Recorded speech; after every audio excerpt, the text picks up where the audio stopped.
Hi, இன்னைக்கு மார்க்கெட்டில் என்ன நடந்திருக்குன்னு பார்ப்போம். ப்ளஸ் P&L பார்த்துருவோம்.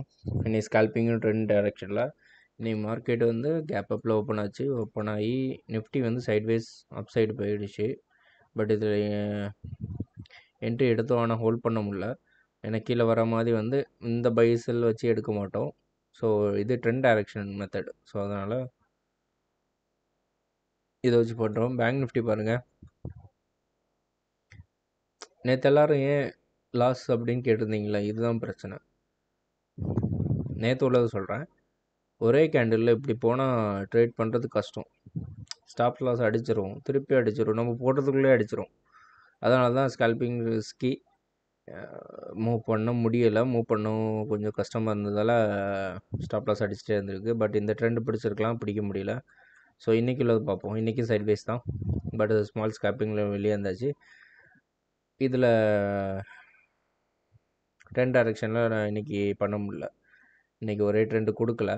ஸோ ஒரு பெரிய மூவ்மெண்ட் இருந்தால் தான் அதில் வந்து என்ட்ரி போக முடியும். ஸோ அதனால் அந்த இதில் நம்ம போகல. ப்ளஸ் இன்னொரு ஸ்ட்ராட்டஜியும் ரெடி பண்ணிகிட்ருக்கோம். அது வந்தோடனே நான் சொல்கிறேன் எப்படி ஒர்க் ஆகுதுன்னு பார்ப்போம். அது இப்போ இன்னும் ரெடி ஆகலை. ஸோ இன்றைக்கி P&L பார்த்துருமா.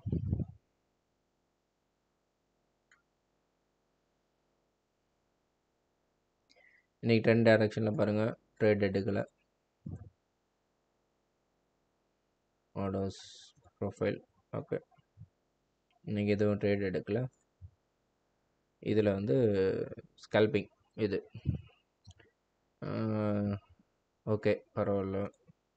ஆர்டர்ஸ் பாருங்கள். பட் ஸ்கேல்பிங்னா இப்படி தான் இருக்கும். இதுக்கெல்லாம் ப்ரோக்கரேஜ் போகும், அதெல்லாம் நம்ம சமாளிக்கணும். ப்ளஸ் இதோட எக்ஸ்ட்ராவும் போகும். பட் வேறு வழி இல்லை, பண்ணி தான் ஆகணும். ஏன்னா இதுதான் ஒரு இஷ்யூ. அமௌண்ட் இல்லை அப்படின்னா டக்கு டக்குன்னு க்ளோஸ் பண்ண வேண்டியிருக்கும். அந்த மாதிரி ஹெட்ஜிங் பண்ண முடியாது. அமௌண்ட் இருந்துன்னா நான் செல்லிங் பண்ணிகிட்டு இருந்தேன்.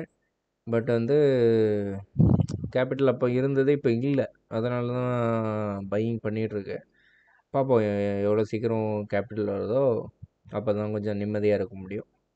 ஏன்னா பையிங் பண்ணிட்டு இது வருது மொத்தமாக ஒரு வாரத்தில் போயிடுது அப்படின்னா, அதான் நான் சொன்னேன்ல போன வீடியோவில், நம்மளால் எடுக்க முடியும் டெய்லி 10,000. பட் அதுக்கு தகுந்த கேபிட்டல் இருந்தால் தான் நம்மளால் பண்ண முடியும். ஹெட்ஜிங் வந்து சேஃப். எந்த சைடு மார்க்கெட் பண்ணாலும் ஓகே, க்ளோஸ் பண்ணிட்டு நாளைக்கு பார்த்துக்கலாம் அப்படின்னு க்ளோஸ் பண்ண முடியும். ஸோ அதனால தான் சொன்னேன், இந்த மாதிரி மார்க்கெட்டில் ஹெட்ஜிங் தான் பெட்டர். பட் என்னென்னா டபுள் சைடு அடித்தாலும் அடிக்கும். நீங்கள் என்ட்ரி எங்கே போகிறீங்க, என்ன ட்ரெண்டுன்னு கண்டுபிடிக்கிறதுக்குள்ளே இது முடிஞ்சு போயிடும். அந்த ஒன்று தான் இஷ்யூ இங்கே, வேறு ஒன்றும் இல்லை. வேறு நேச்சுரல் as usual பாருங்கள், ஒரே கேண்டில் ஏற்றிடுவோம். அதுக்கப்புறம் நம்ம போயிட்டு உடனே புக் பண்ணணும். புக் பண்ணல அப்படின்னா இந்த மாதிரி சைட்வேஸில் இது கொண்டு போயிடுவோம். ஸோ அதனால தான் ஈஸியாக பண்ணலாம். ட்ரேட் பண்ணுறது பெருசு இல்லை. ஆனால் ஃபுல் டைம் உட்காந்து நீங்கள் கமாடிட்டி பண்ணணும். 6 மணிக்கு மேலே வந்தீங்க அப்படின்னா 2 பாங்க டக்குன்னு எடுத்துகிட்டு போங்க. ஃபுல் ட்ரேட் பண்ணுறது நமக்கு ஏற்கனவே நம்ம மென்டல் ப்ரெஷரில் இருப்போம், கூட கொஞ்சம் ப்ரெஷர் ஏற்றிக்கிற மாதிரி இருக்கும். அதனால தான் எல்லோரும் வந்து ஃபாரெக்ஸ் போகிறது. ஃபாரெக்ஸ் நீட்டு தான். பட் இங்கே பாருங்கள், இந்த இடத்துலலாம் ஒன்றும் பண்ண முடியாது நம்மளால். ஒரே கேண்டில் என்ன என்ட்ரி பை போயிட்டுருப்போம். செல்லு வந்தாச்சு, கீழே வரைக்கும் வந்தாச்சு. நீங்கள் இந்த கேண்டில் க்ளோஸ் பண்ண முடியாது உடனே. இந்த கேண்டில் டக்குன்னு இறங்கும். ஸோ அதனால் இந்த கேண்டிலாவது க்ளோஸ் பண்ணுவீங்க. இது கீழே எங்கேயாவது ஒரு இடத்துல க்ளோஸ் ஆகும். இல்லை ஸ்டாப் லாஸ் ஸ்டிக்கர் போட்டிருந்தா டக்குன்னு அடிச்சிருக்கும். இந்த மாதிரி தான். பட் இது 24 ஹவர்ஸ் மார்க்கெட்டால் பரவாயில்ல. ஸோ ஃபாரெக்ஸும் பார்த்துட்ருக்கேன்.